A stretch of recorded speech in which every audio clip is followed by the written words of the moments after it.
Simple ఒక మాట అంటున్నా, నువ్వే అంటున్నావు ఇది ప్రభుత్వ భూమి, మేము సుప్రీంకోర్టులో వేసినాము, మా ఆర్డీఓ వేసిండన్నావు. ప్రభుత్వ భూమి అయితే నీ హైడ్రా గడివిక్తుందా?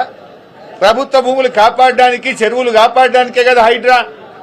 వెళ్ళండి, నేను మంత్రి గారిని కోరుతున్న, నిజాయితీ ఉంటే, చిత్తశుద్ధి ఉంటే తక్షణమే ఆ కాంపౌండ్ వాళ్ళు తొలగించండి, బౌన్సర్లను, ఆ ఆక్రమణదారులపై క్రిమినల్ కేసులు పెట్టండి, అరెస్ట్ చేయండి, ఆ భూమిని ప్రభుత్వం స్వాధీనం చేసుకోండి, ఆ భూమిలో సాగు చేసుకున్న రైతులకు ఎంట్రీ ఇవ్వండి. 2.5 ఏళ్లుగా రెవెన్యూ మంత్రిగా మరి నువ్వేం చేస్తున్నావు?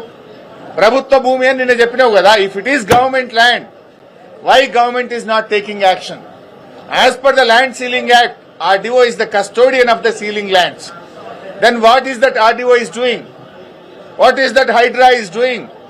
పేదోళ్ళ ఇండ్ల మీదకి శనివారం ఆదివారం పై రాత్రికి రాత్రే కూలుస్తారు.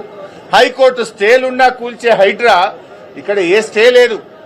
ఇన్ఫాక్ట్ హైకోర్టు ఆర్డర్ ఉంది, ఇది గవర్నమెంట్ ల్యాండ్, ఇది సీలింగ్ ల్యాండ్ అని హైకోర్టు ఆర్డర్ ఉన్నా కూడా హైడ్రా ఎందుకు కళ్ళు మూసుకున్నది? హైడ్రా ఎందుకు యాక్షన్ తీసుకోవడం లేదు? దీనికి సమాధానం ఎందుకో చెప్పడు మంత్రి గారు.